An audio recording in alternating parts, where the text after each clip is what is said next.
السلام علیکم. 8ویں جماعت کے طلباء و طالبات کے لیے آج کا ہمارا یہ کلاس ہم ایک پوئم پڑھنے جا رہے ہیں رنکلز، جو ڈوگری زبان میں اصل میں پوئم لکھی گئی تھی اور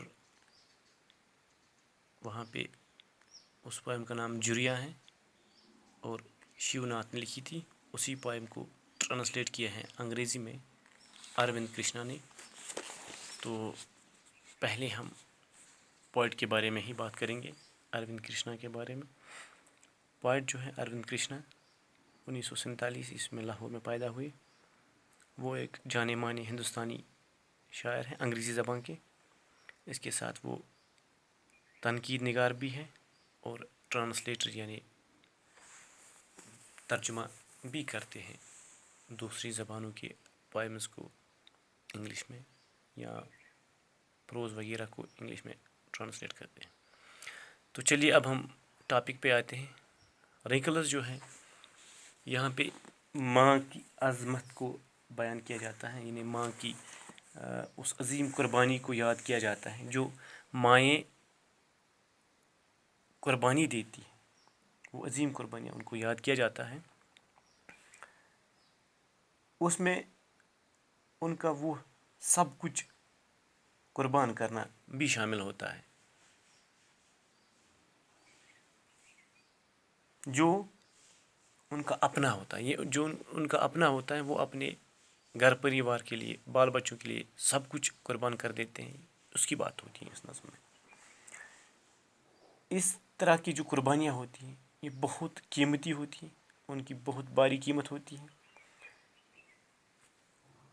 اب بچوں کو چاہیے وہ ان کی ممتا کی یعنی ماؤں کی ممتا کی قدر کریں اور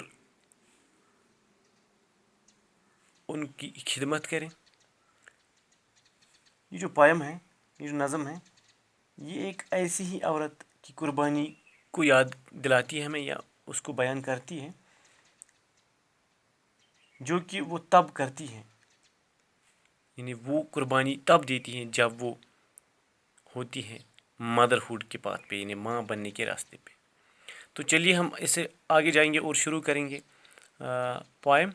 یہاں پہ لکھا My mother making bold today, I begin to count wrinkles on your face. One wrinkle of the time when your father uprooted you from the backyard of his house to plant you in the courtyard of others. One wrinkle of that time when I nursed myself on your blood and grew in your warmth.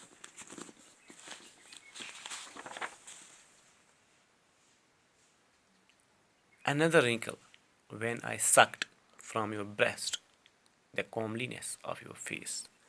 تو چونکہ ایک حصہ ہم اس کا آج پڑھ پائیں گے تو اسی کی بات کریں گے.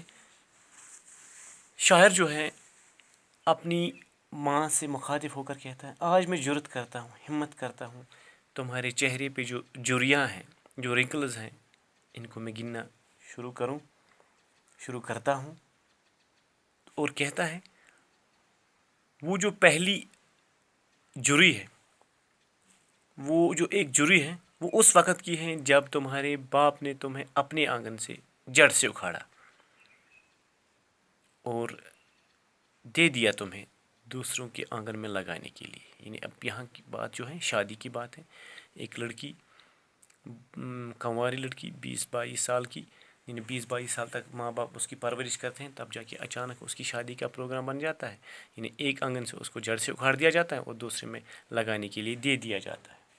دوسری جری جو ہے اب شاعر کہتا ہے اس سے One wrinkle of that time when I nursed myself.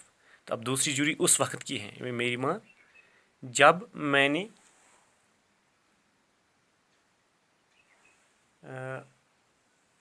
پلا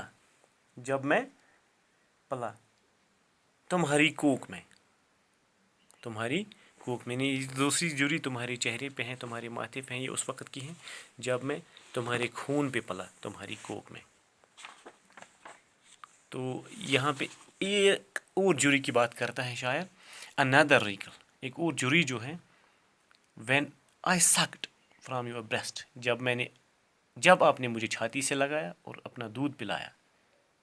تب کی ایک جوری ہے آپ کے چہرے پہ، اور دودھ ہی نہیں پلایا.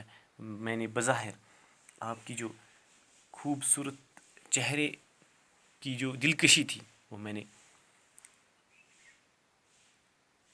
تم سے چھینی. تمہارے چہرے کی وہ دلکشی، خوبصورتی تب وہ گئی جب میں نے تمہارے سینے سے لگ کے دودھ پیا. تو اس طرح سے یہ جو پہلا حصہ ہے ہم نے اس پوئم کا پڑھا. تو ان کو آپ ان ورڈز کو آپ دھیان سے دیکھیں. رنکلس جوریاں، کوٹ یارڈ آنگن، اپروٹڈ جڑ سے اکھاڑ دیا، وارم کوک، اس طرح سے کوملینس دلکشی، خوبصورتی. تو یہ جو آج کے اس ٹاپک میں ورڈس آئے ان کو ہم نے پڑھا، اور امید ہے آپ اس کو گھر میں غور سے پڑھیں گے اور میمورائز کرنے کی بالکل کوشش کرو گے انشاءاللہ.